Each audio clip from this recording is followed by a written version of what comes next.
Hey everybody, Peter Zeihan here, coming to you from the foothills of the Front Range just outside of Denver. That's Red Rocks Amphitheater in the background. You're going to be seeing this on April 15th, so happy tax day.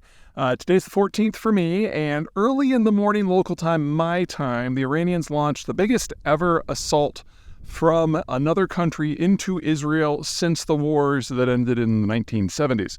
Over 300 missiles, drones, and then an assortment of artillery rockets were fired in, some from Iran proper, some from Yemen via the Houthis, some from proxies that were in Syria, and then the artillery and some of the rockets from Hezbollah in Lebanon. And it has already proven to be the biggest piece of political theater of the year. Why do I say that? Well, within minutes of the launches, the Iranian government issued an official proclamation, both directly from Tehran and via its UN office, that this is it. We've achieved everything that we want, and it's all over, and nobody needs to worry about anything. Ostensibly, the reason for the attack had to do with the Israelis targeting embassy property in Damascus recently and taking out a couple of senior paramilitary commanders that the Iranians would have really rather not lost.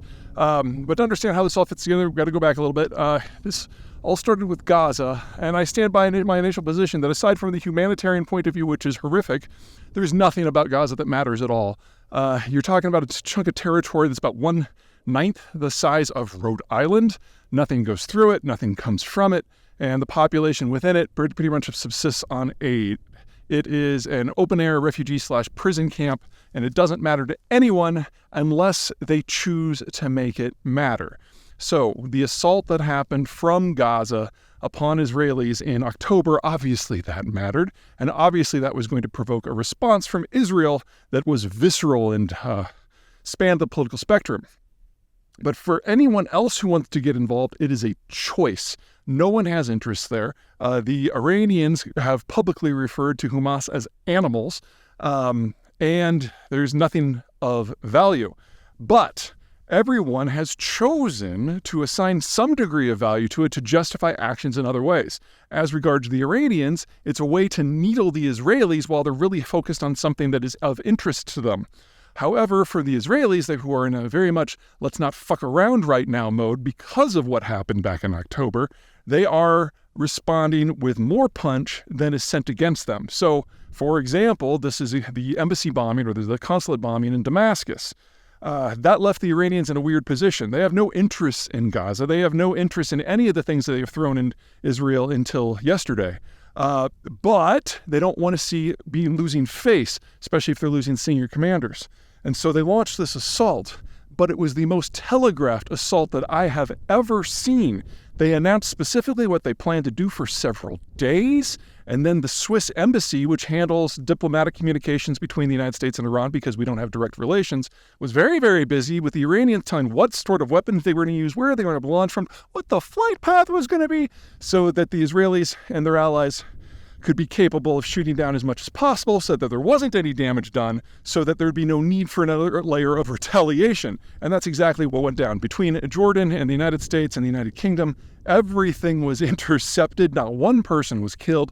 Damage was pretty much limited to what was hit by a few of those artillery rockets coming in from Hezbollah, and that was it. And so Iran is now hoping that everyone's going to believe what they said and that this is really the end of it, and so no one else needs to do anything. The United States is also hoping that that's what it is, because we really are looking for a way to get broadly out of the region in general. The only question now is whether or not the Israelis see it that way, because they have, how should I say this, a heightened sensitivity at the moment. So the ball is in Israel's court. No one was hurt. The Iron Dome missile defense system worked great. When you know exactly what's coming in from where, I guess that's a good sign.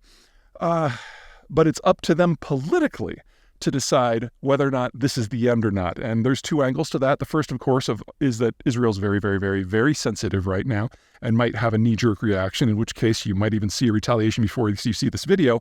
But if nothing comes from Israel in the next 96 hours, I would say that they've calmed down.